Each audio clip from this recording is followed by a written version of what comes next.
The following was recorded in front of a live studio audience at the Studio 21 Podcast Cafe. This is the United Podcast Network. Welcome to the raw and uncensored Ambitchious podcast. I'm your host, the original HBIC, Katie Boyd. During our time here together, I will be instilling all of the strength, power, and determination you will need to use the very stones thrown at you to build your ultimate empire. We will redefine the word bitch from the derogatory to the acronym being in total control of herself. So let's adjust our crowns and prepare to live life ambitchiously. Yeah, here I am, the original HBIC, Katie motherfucking Boy.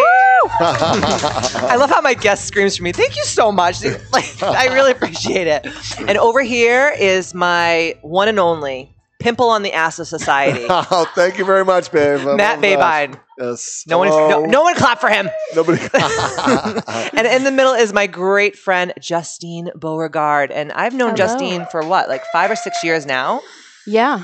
And I met her, she was a Zumba instructor at Katie Boyd's Misfit Club. I actually cold called you. I love when people cold call me. I just called her. I was like, you know what? I feel like teaching Zumba. Do you have any space? And she was like, no, I don't. But feel free to come down. I was like, I don't teach Zumba, but you can teach Zumba. And then I would take her classes and I would shake my ass and it was really fun. Yeah, we burned like 800 calories a class. But then I got my Zumba certification. Yeah. And I was like, oh, I'm going to teach Zumba. And then I was like, I never did. Yeah, you never did. You taught like one class. It was a phase. I did. I was like, yeah. I just pound. You taught pound at the same time. Yeah. And then I like hurt myself so bad teaching pound because I was like teaching like 7 classes a day. I'm like, okay, guys, 1 more pound class. Let's get it in. Oh, it was bad news. But I asked Justine to be on this podcast because she is incredible. She's an author. Thank you. Check this book out, The Women Who Want It All. I've read this book probably about a year ago. You gave it to me. And I wrote it in 2014. That long ago? Yeah, it was like right around the time that we met, actually. Stop it. Yeah. And you did this just in, your spare time. I did. Well, this was before I had kids. So I was just talking about This is what you can achieve before you have children.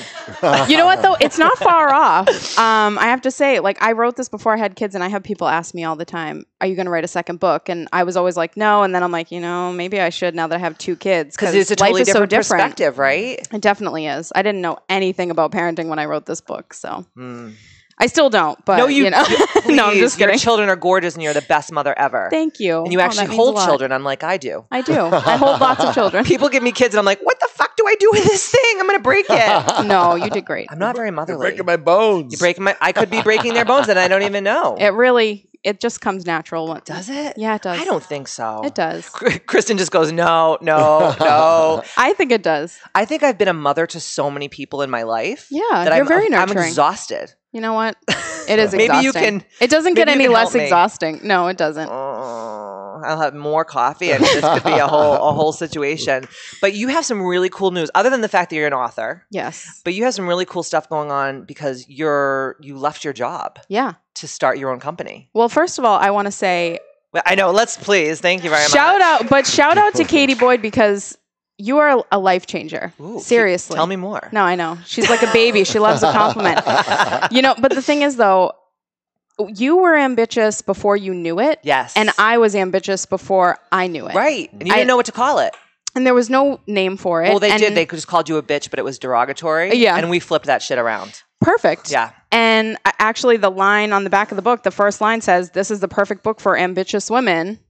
So ambitious instead of ambitious. It does say that. Weird, odd, very strange. But it is. But really, like, everything that you say resonates with me. Everything? Like, literally everything. And it's funny because I have shared your podcast with a lot of people. Thank you. I appreciate that. And sometimes when I share it with other moms, they go... This girl's crazy. Well, some of the time they just say, like, Karina's older now. She can say wake up at 5 and like crush your goals and meditate and do all this stuff when you don't have kids. Right. And it is true. I can't get up super early, totally. But we all have the same 24 hours in a day. Amen. And I think one of the main things that I try to convey to people is like, just because you're a mom doesn't mean you don't have time for self-care. Thank It doesn't you. mean you don't have time. Like your podcast about self-care is not selfish. Yes. Is like a huge eye opener. Even just being present, the one that you did the other day, which was all about just like being mindful and putting your phone away. Yes. And I have reached out to so many people and just said, let's grab dinner. And I keep my phone in my wristlet for emergencies. What do they do? They do the same thing. Oh, they do. Because I make it a point. I say, like, I want to have dinner with you and I want to expand our relationship beyond Facebook. But only if you're willing to look me in the eye and have a conversation that means something. But people don't want, they're there with you and physically, people will but they're say, not there with you mentally. People will say, oh, yeah, let's get dinner. Let's, hang out. And then when it comes time to do that, they're not as willing. So the amount of people that have reached out to me and said, I absolutely want to do this is, let's say 25 people, and I've only seen 5 of them. See? Because people aren't willing to make that commitment. Absolutely. And it's scary to them. And that's another thing that you teach a lot of times is about the fear-based mindset. Yes. So back up to 2014, I was working corporate America. Yes, I remember this. Teaching Zoomba on the side, trying to figure out what I was going to do because I wanted to have kids. Right. And I had to take a real hard look at my life and say, okay, I have always wanted to be the career woman and be a CMO. I do marketing. Yes. So be a CMO by the time I'm 40 was like my main goal, and retire early and do all these things. And then I got pregnant and I was like, I can't imagine leaving my baby in the hands of a stranger. Yes. And my husband wanted to stay home, but he had better benefits. Right. And I'm like, I have to be the one. Let's see how it works. So I quit my job and I started my own company, Mirelle Marketing, in 2015. And I started growing that business. And as I grew it with my son, everyone treated me like a stay-at-home mom who like had a hobby of marketing on the side. Oh my God, this is shit pisses me off because it's a real thing. And I'm like, I'm working, like I'm waking up early. I'm putting in the hours. I'm building my company. And then I'm watching my kids all day. That's a job in its damn working self. During naps. Yes. I'm working at night. I'm sleeping like my baby slept through the night. Thank God. And I was working through the night because it was important to me to have something not only that I was proud of, but something to like show him. Watch mom, watch what I can do. Absolutely. Like I can run a business. I can be a mom. Can I ask you a question though? Yeah. Who was mostly putting that on you? Was it women, other women, or was it men?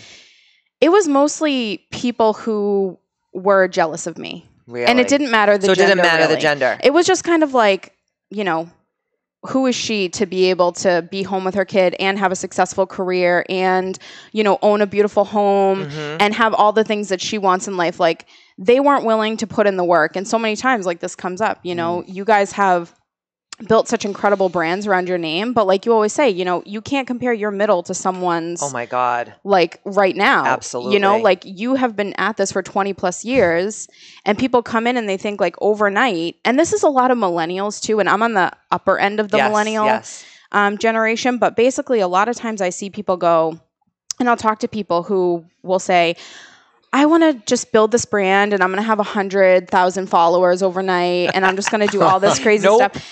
And I talk to them and I'm like, do you have a strategy? Like, how do you plan to get to that point? And they're like, well, I'm just hot and like, I'll just use my thigh gap and just like do it. And that's great. And sometimes, you know what? Luck is involved. Like Justine Bieber was founded on YouTube and he was a kid from nowhere in Canada, like it can happen, but like that's basing your life off of winning the lottery. Your odds are so low.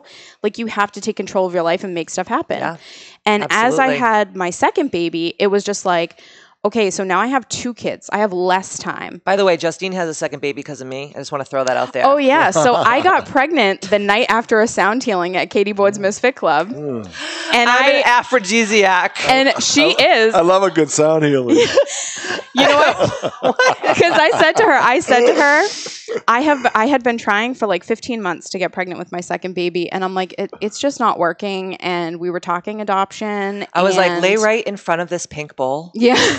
Lay right here. And she's like, oh, okay. She's like, I will personally serenade you tonight. And I was like, God. Oh, okay. I was like the Sade of the spiritual world. Yeah. Awesome. That's awesome. That's awesome. Well, I think that your son's middle name should be Katie motherfucking Boyd. It was going to be, but it was too long for the birth certificate. That's true. Yeah, you know. I had to make some changes to Andrew, which totally was a parallel.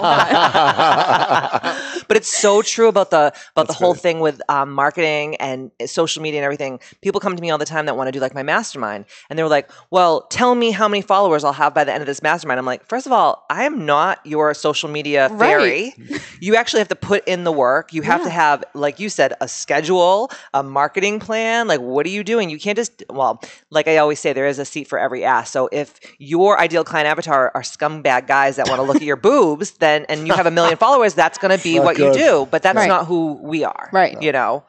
Even though I do like to be a thirst trap sometimes.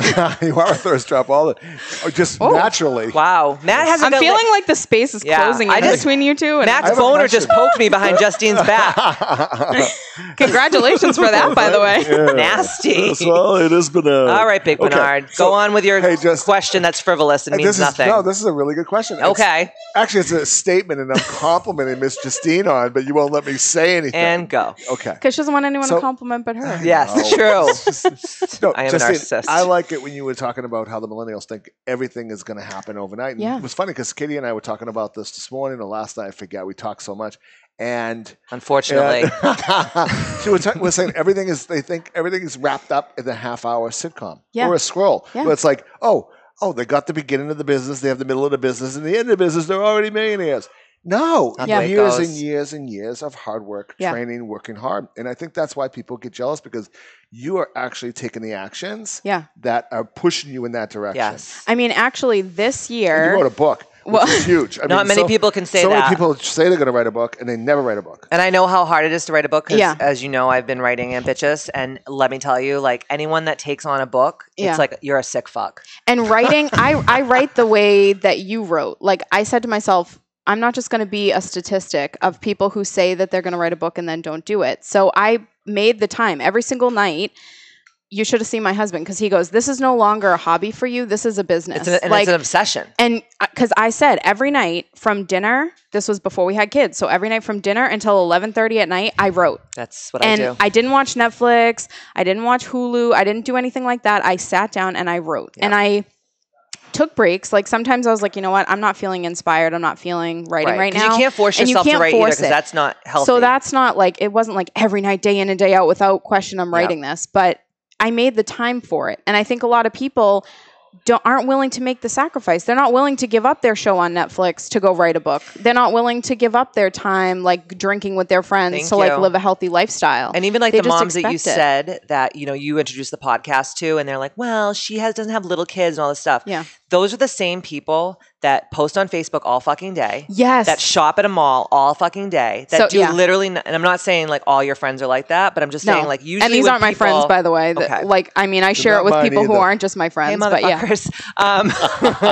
Hey, lazy motherfuckers. No, but seriously, it's so freaking true. Like people will always be like, oh, well, that's your life. Yeah. And I'm like, yeah, but you say that you want to live a life like I'm living. Yeah. But you don't want to, like what you just said, put in the sweat equity that it takes to get to that place. And listen, there's moms that have 8 children that are running the CEOs of companies, more than one, and doing all these things, and are being, you know, philanthropic and yada, yada, yada. I think as I came in here, I was saying to people, like, I may look put together right now, but I smell like milk. Oh. Like, I'm in the thick of it. Yeah. I have a 7-month-old son and a 3-year-old. Like, there is no worse time to run a company or keep up with your household or, you know, make big changes in your life or do anything like that. But there's no good time. So you just have to do it. Like, and so many people say that, you know, you have to jump right in head first and just like hope that you're not going to whack it on the concrete. Like, so true. You have to just go for it. So one of the things, taking messy action. Yeah. I mean, there's so many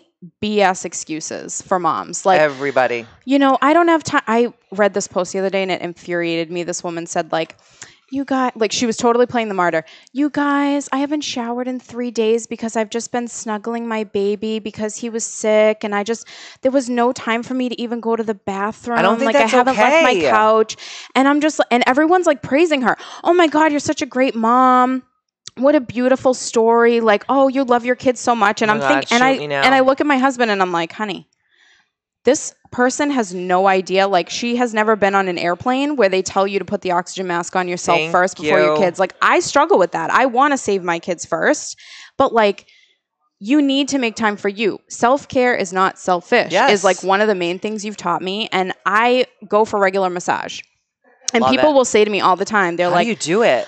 Oh my God, like, you're going to be away from your kids for an hour. You're going to, I can't believe you're going to spend your hard-earned money on yourself instead of buying your kid like that toy that he wants. Oh, I'm going to throw myself on the floor right now. And I'm just like, and I just go like, I deserve this. I work my ass off every day for my kids and myself and my husband. And but where did this come from? This like women don't deserve to like get a massage or go, I don't know, wash their asses after they have a baby. And you know what it is because some women can't see the potential of their own life.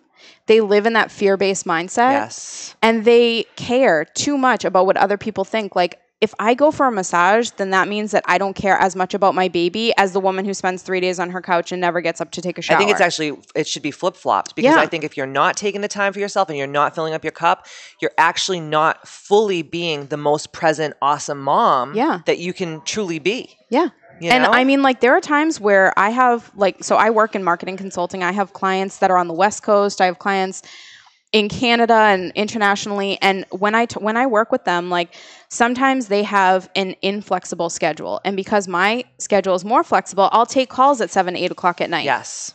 And I'm away from my kids. Or, you know, they know that I have children and I'll say, I'm happy to take a call with you at 10 a.m., but just know that I have a 3-year-old who's going to scream in the background and I'm not sorry about it. Yeah, like, deal with it. And they'll say, that's fine. And I'll give them like everything that they need. She's just like unapologetic. I freaking love that. And I give them everything that they need. And I was, you know, I never say sorry for my kids yelling in the background or anything because they know that that's what you have to expect. Like, I pre-warned you. Yeah.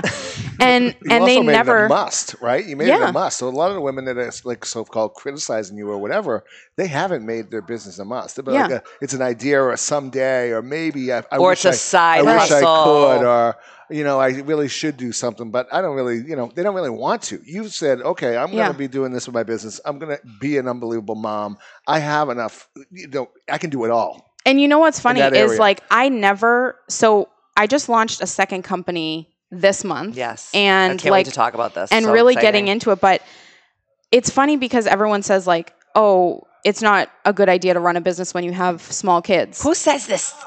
And I want to punch people right and I'm like, face right now. It's like infuriates me. Well, and I'm like, I felt compelled, like the universe was sending me all sorts of signs to start this company.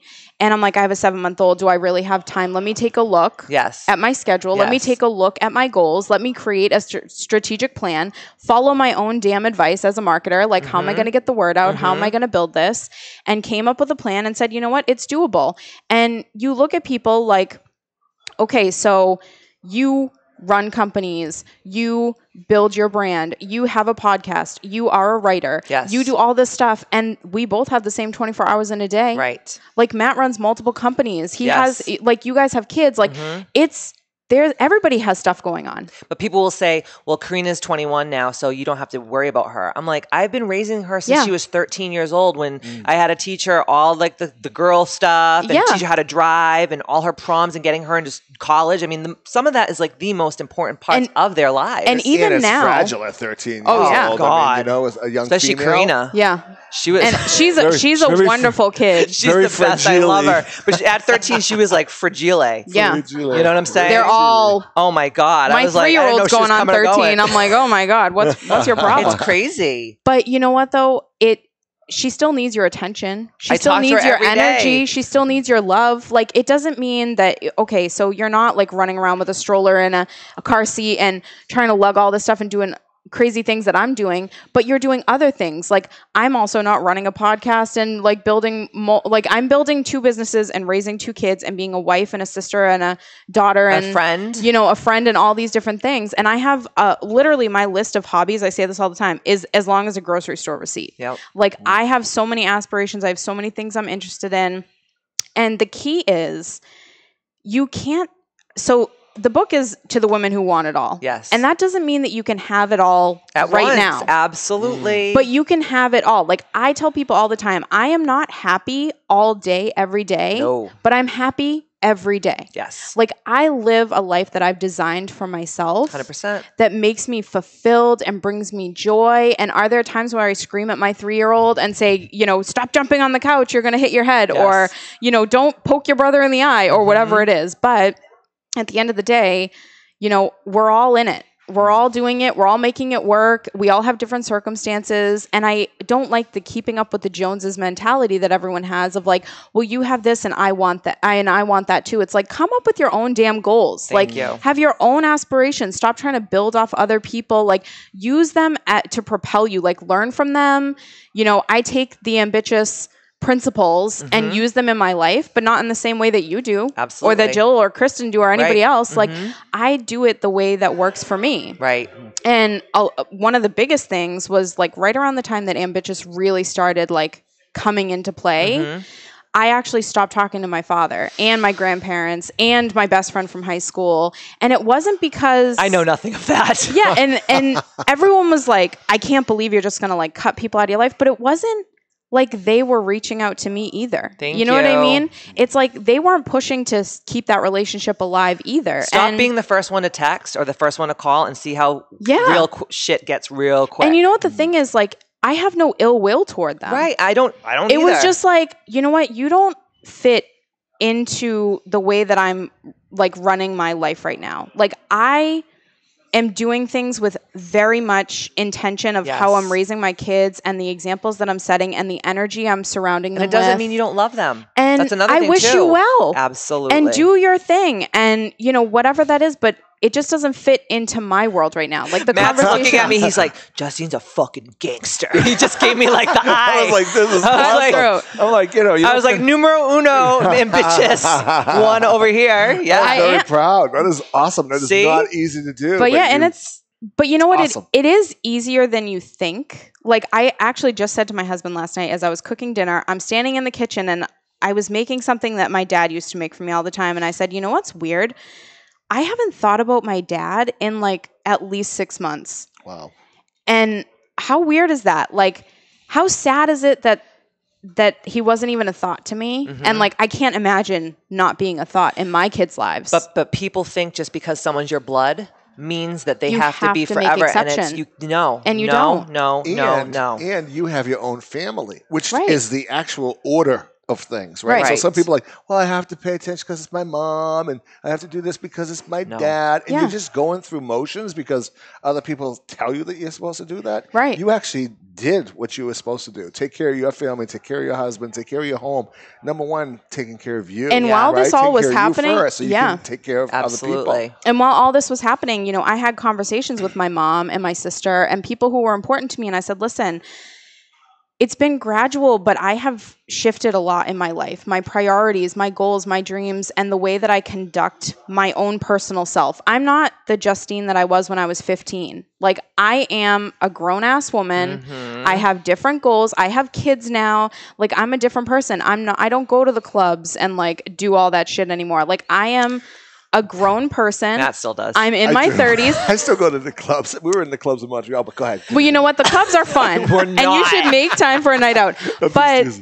But like, really, I had those conversations and I said, like, this isn't for me to say, like, I'm going to cut you out if you don't do the same things I do. But it's like, you have to respect my boundaries. Absolutely. Here's what they are. I'm going to make it super clear to you. Like, these are the things that I'm willing to do and not willing to do. But that's what's so beautiful about you, because you're like, I'm going to make this real easy for you to understand. I'm going to make it real clear because we're not clear enough. Yeah. And then we're like, why do people treat us like this? It's like, because you fucking are not being clear to them. You have to say, this is my boundary. Yeah. And if you do this, this is the repercussion. Like, I won't speak to you. I'm not going to go out and have lunch with you. If you know what I mean? And my husband is like the best. I mean, like Matt, he's my twin flame. Yes. Like, we're so connected. And when we talk about stuff, like he's been ambitious his whole life and didn't even know it. See, the men can be ambitious too, people. Yes. And one of the things he says to me all the time is like, one, Katie. Thank you. Just tell me how you feel. Tell me what you want. Like, this is how guys think. Because we don't communicate enough with our men. men. And women expect. They don't tell, they expect. Yeah. So a lot of times, you should just know what I want. Like, by default, you're like, I don't want this for my birthday. And then like, you really do want it. So now, like, my birthday was this month, and my husband goes, so what do you want for your birthday? And I said, I don't want anything. And I'm like, please, like, don't surprise me with stuff. Like I really, when I say I don't want something, like I really don't want it. The one thing that I do want every year for my birthday is a card. I want you to tell me what, how you feel about me this year so I can keep it as like a, sentimental thing. Right. And he wrote me a card. And when I happened to launch my business, my second business, like a week before my birthday, and he brought me home flowers that day, and he goes, "Oh, these are not for your birthday. They're not a birthday surprise. For your business launch. They're for your business launch." Absolutely. And he's like, and I was like, "Well, I wasn't expecting anything." And he's like, "But I'm proud of you, and I love you, and I just wanted to bring you this gift." And I'm like, and I didn't post about it on Facebook and hashtag best husband ever or any bullshit like that. By the way, I enjoyed them on my stove for a week in the little vase, and I watered them and I cared for them and I smelled them, and then I threw them away. Justine, tell me this isn't true. The women that are hashtagging best husband ever on Instagram are going to get a divorce in 5 years. Yes. They're not the best husbands at all. It's actually the opposite. Yeah. It's the opposite. So tell us about your business. Okay. So this is company exciting. Is her second business, and she's an author. I mean, no big deal. My second business. So it's called Growth Mindset Marketers. No big deal. And the reason why I came up with this name is because I have been working with small businesses and startups since 2008. So it's been 11 years, almost 12. And when I started my consulting business, I had a lot of trouble getting started. Like for the first 3 months, full disclosure, I made $0 in the first 3 months. And I was like, shitting bricks. Like, am I going to make this work? Is this going to really work? And I knew that I had a year to make it work.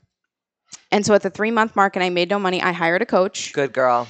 And I was like, how am I going to do this? And you know what? I was like, well, I got a job when I cold called Katie Boyd. Maybe I can cold call some other people and get some stuff going. Yes. So I called this guy and I sold him.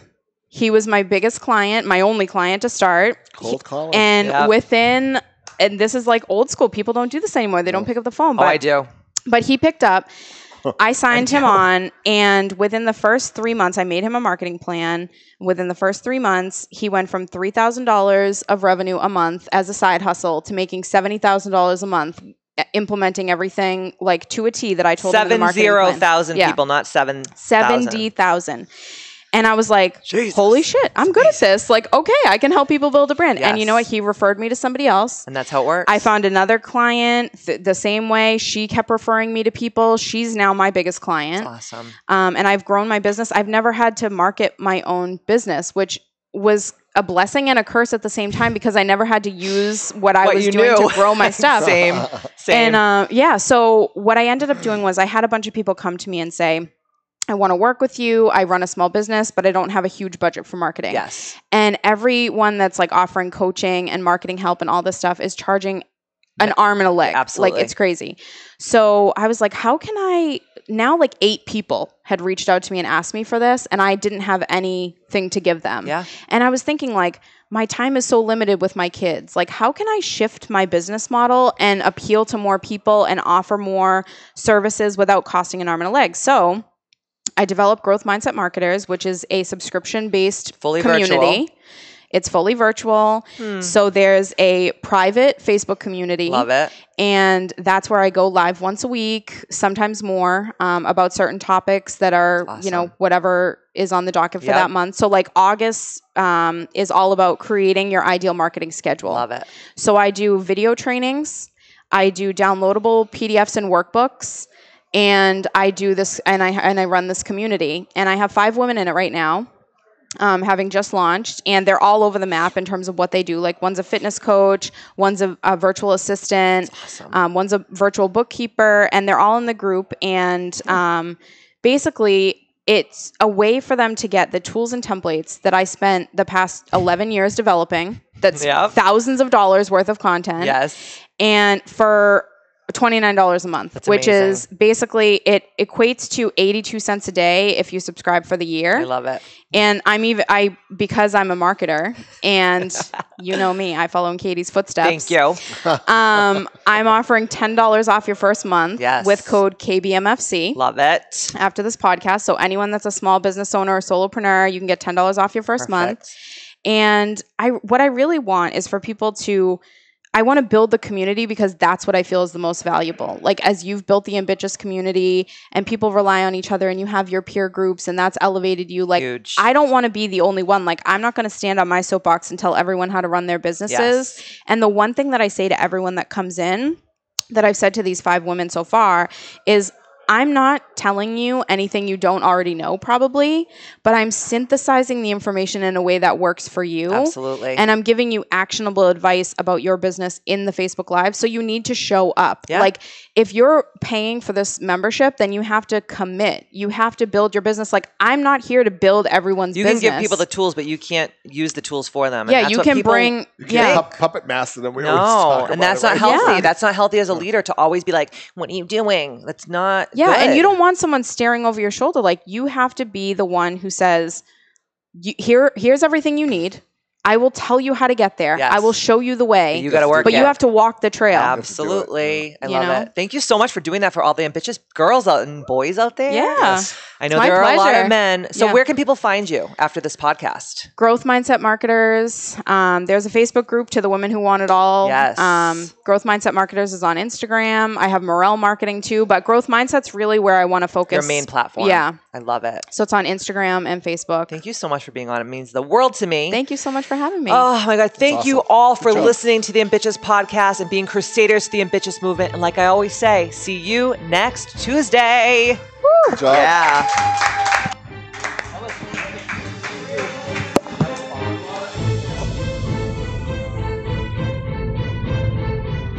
The views and opinions expressed by the hosts, guests, or callers of this program do not necessarily reflect the opinions of the Studio 21 Podcast Cafe, the United Podcast Network, its partners, or affiliates.